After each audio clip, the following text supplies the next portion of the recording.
Bonjour à toutes et à tous. Très ravi de vous retrouver dans ce nouveau numéro. N'oubliez pas que nous sommes toujours sur l'éveil des consciences. Je suis Lucien Jackson Mwanda Dingui, dit Jack le pèlerin.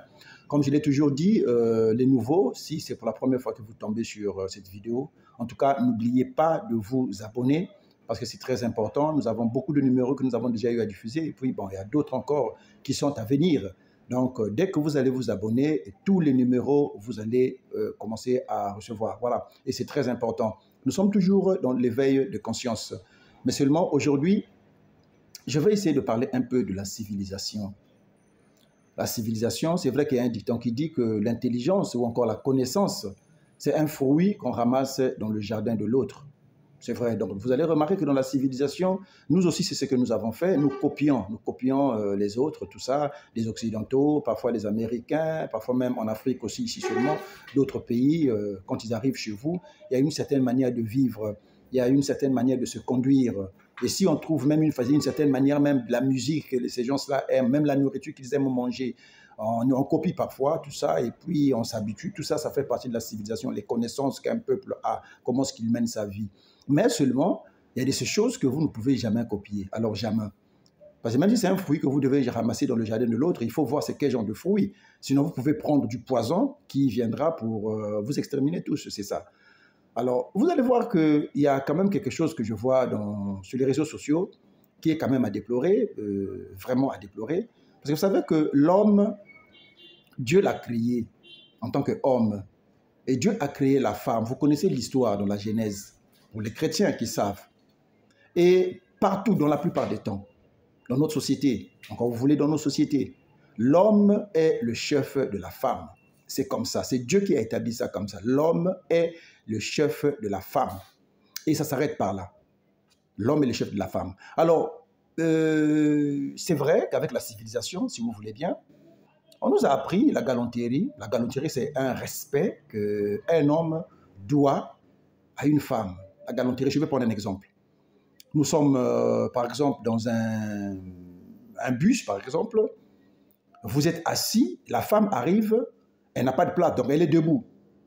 La galanterie vous oblige de vous lever et de céder la place à la femme. C'est ça ce qu'on appelle la galanterie. Donc, le respect que vous devez à cette femme-là. Mais ce n'est pas une faiblesse. La galanterie n'est pas une faiblesse. Alors, il faut savoir faire une différence entre la galanterie et puis, je ne sais pas, la domination. La femme n'est pas là pour vous dominer, mais c'est vous qui lui cédez la place. Pourquoi vous devez lui céder la place? Parce que vous vous êtes dit que c'est un être faible, vous êtes plus fort que lui, vous pouvez supporter à être debout et elle peut s'asseoir. C'est comme un enfant. Nous, à la maison aussi, on a l'habitude, surtout nos parents avaient cette habitude-là. Si vous avez un débat avec ton petit frère, vous allez remarquer que les parents avaient toujours tendance à vous êtes ensuite de discuter sur quelque chose. Vous avez toujours tendance à donner ça au petit frère. Non, toi, le grand frère, ça va, comprends. Ça ne veut pas dire qu'ils sont entrés, ce n'était pas une marque en quelque sorte comme d'injustice, mais on voulait juste montrer que toi, tu es plus grand, tu es plus sage, tu peux supporter ton cadet, tu peux supporter ta petite sœur. Donc, c'est dans ce sens-là. Et même la galanterie aussi va dans ce sens-là. Mais il ne faudrait pas que ça dépasse les limites. Il faudrait pas que, parce que si ça dépasse les limites, vous allez voir vous-même que ça sera une pyramide renversée et ça n'aura plus de sens. Vous serez dans une société perverse et puis je ne sais pas comment je pourrais qualifier les gens qui peuvent vivre dans ce genre de société. Vous voyez? Au village, quand vous arrivez, vous allez remarquer que chaque jeune fille qui salue un homme, et quand on dit un homme, c'est un homme, qu'il soit petit, qu'il soit grand, jeune, tout ça, vieux, quand un jeune, l'autre une jeune fille, même pas une jeune fille, mais je parlerai d'une femme, jeune fille, grande fille, maman, tout ça. Quand c'est une femme qui vient saluer un homme, vous allez voir qu'il y a un geste que nos mamans au village, que nos femmes au village ont l'habitude de faire. En fait, ces gestes-là, on appelle ça la génouflexion. C'est comme si elle veut s'agenouiller, mais avec un pied seulement. La génouflexion. En fait, c'est une forme de politesse, de respect. Est-ce que vous voyez? Une forme de politesse, de respect. Je peux même dire d'adoration. C'est comme si on vous adorait. C'est ça. Un homme, c'est ça sa place. Et au village, on a toujours appris ça aux jeunes filles et puis aussi aux hommes. Un homme, quand il salue quelqu'un, même si c'est son père, tel que moi je suis là, j'ai des enfants. Mon fils, même s'il a 5 ans, même s'il a 10 ans, quand il veut me saluer, il doit me regarder, il doit me fixer droit aux yeux. C'est ça un homme. Mon fils n'a pas le droit de faire ce geste-là devant moi. Je suis son père, oui, mais il n'a pas le droit, quand il me salue, de faire ce geste de génuflexion-là. C'est comme s'il se prosternait devant moi. Non, il n'a pas ce droit-là. Même si c'est devant le président de la République, même devant le roi, un homme n'a pas le droit de s'incliner ou encore de faire ce geste-là de génuflexion, de se prosterner. Non, il n'a pas ce droit-là. On te dit, comme tu es un homme, s'il s'agit de saluer un autre homme, que ce soit ton père, que ce soit ton oncle, que ce soit le chef du village, que ce soit le roi, tu le salues en le regardant, en le fixant aux yeux. C'est comme ça, droit dans les yeux. Tu le regardes, tu le salues. Et quand un garçon venait avec un air, je ne sais pas s'il faut appeler ça de politesse, et qu'il n'arrivait pas à fixer celui qu'il saluait, les parents le réprimandaient. Hey, il faut regarder celui que tu salues. C'est ça un homme. Mais la femme, elle, quand elle vient saluer, elle ne regarde pas la personne qu'elle salue, elle regarde par terre et on la laisse comme ça, c'est normal. Et c'est comme ça. Mais depuis un certain temps, toujours avec en fait, le suivisme comme toujours, le complexe, l'histoire de copier toujours. Les gens, les Occidentaux peut-être, vous remarquez que même dans les réseaux sociaux, et surtout, je vais déplorer ça, du côté des chrétiens. Vous voyez même les chrétiens savent ce que la Bible dit à ce sujet. Comment un homme devait être devant une femme. Et vous voyez un homme qui va demander la main à une femme, qui va demander une femme ou encore qui veut fiancer une femme, qui vient avec une bague, et cet homme se prosterne. Cet homme s'agenouille, génuflexion, devant la femme, pour lui faire porter la bague, je ne sais pas, fiançailles ou je ne sais pas quoi. On publie ça dans les réseaux sociaux. Même les chrétiens le font. C'est malheureux. C'est malheureux pour un chrétien de se prosterner devant une femme qu'il va épouser demain. Je dis bien que c'est malheureux pour un chrétien de se prosterner devant une femme que lui va épouser demain. La Bible nous dit que Christ est le chef de l'homme et l'homme est le chef de la femme.